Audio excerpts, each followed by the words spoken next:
Hello കൂട്ടുകാരെ, good morning ഉണ്ട്. എന്താണ് എല്ലാവർക്കും വിശേഷങ്ങളൊക്കെ? എല്ലാവരും സുഖമായിരിക്കണോ? രാവിലത്തെ ഭക്ഷണമൊക്കെ എല്ലാവരും കഴിച്ചില്ലേ? ഞാൻ ഇന്നും നിങ്ങളുടെ അടുത്ത് എന്താണ് സുഖാണോ, എന്താ വിശേഷം എന്നൊക്കെ ചോദിക്കുന്നുണ്ട്. നിങ്ങളും എൻ്റെ അടുത്ത് എന്തെങ്കിലുമൊക്കെ വിശേഷം ചോദിക്കേ. അപ്പൊ എനിക്ക് ഇന്ന് പ്രത്യേകിച്ച് വിശേഷങ്ങളൊന്നുമില്ല.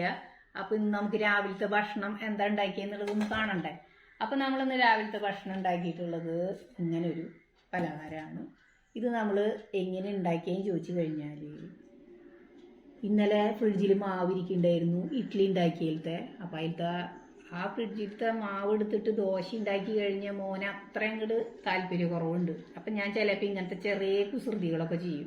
അപ്പം ഇത് ഇന്ന് ചെയ്ത കുസൃതി എന്താണെന്ന് ചോദിച്ചു കഴിഞ്ഞാൽ, ദോശമാവ് നമ്മൾ എണ്ണ തടവിയിട്ട് ദോശത്തട്ടിൽ ഒഴിച്ചിട്ട് അതിലെന്തേലും വെജിറ്റബിൾ ഇടാം. ഞാനിപ്പോൾ ഇന്നിട്ടിട്ടുള്ളത് ഉരുളൻകിഴങ്ങും സബോളയിന് നമ്മൾ എന്തിടുമ്പോഴും നൈസായിട്ട് അരിഞ്ഞിട്ട് വേണം ഇടണമെങ്കിൽ, കാരണം അത് വേവണ്ടേ. എന്നിട്ട് നമ്മൾ മൂടി വെച്ച് ആവിയുമ്പോൾ വേവിക്കുക. പിന്നെ നമ്മൾ എന്തെങ്കിലും കറി കൂട്ടി കഴിക്കുക, അത്ര തന്നെ. അപ്പം ഇന്ന് നമ്മൾ എടുത്തിട്ടുള്ളത് ഇന്നലെ ബീഫ് വെച്ചിട്ടുണ്ടായിരുന്നു.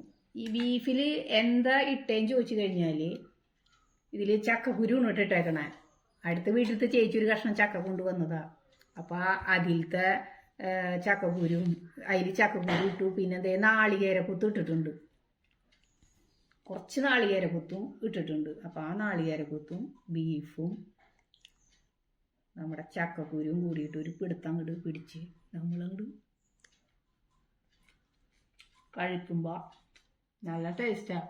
അപ്പം നിങ്ങൾക്കും ചക്ക കിട്ടിയാൽ ആ കുരു ഇട്ട് നിങ്ങൾ ബീഫിൽ വെച്ച് നോക്കിട്ടാ, നല്ല ടേസ്റ്റ് ഉണ്ട്. അപ്പം അടുത്തൊരു വീഡിയോ ആയിട്ട് ഞാൻ വീണ്ടും വരും. ഓക്കെ അല്ലേ?